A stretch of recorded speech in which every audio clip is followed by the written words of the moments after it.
Hello again. So I just spent a lot of time on this loading coil here, or this loading capacitor. This has solder joints on the sides that looks like it has finger stock that will then engage the actual variable capacitor part. So I embellished these with a bunch more solder to see if that would help to try and solder to the frame. The trouble was I put too much solder on, took some off, and the other problem was these headers here were bent a little bit to one side, so I bent these around. The whole thing was I didn't want to have anything touching when I rotate the load, and what was touching was these insulators were touching the center, and now I have these insulators not touching the divider. So see how this goes.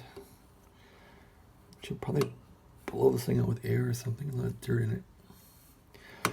So I'm still not sure what was sparking on this thing, but I resoldered all the connections all over the place.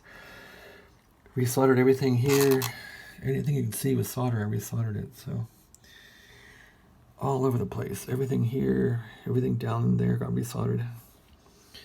I did as much of the band change switch as I could.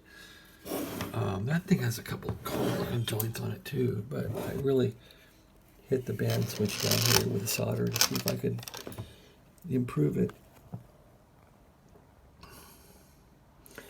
There's some joints way down in there I can't get at, and I had this thing apart today where I could see peer in here. I probably should have left it apart to solder things, but oh well. Anyway, this is taking up a lot of time, and I got to put a halt to this radio. If it doesn't work, it's going to go in a box, and that's going to be it. Give it one last try here and see what it does. So that ought to be interesting.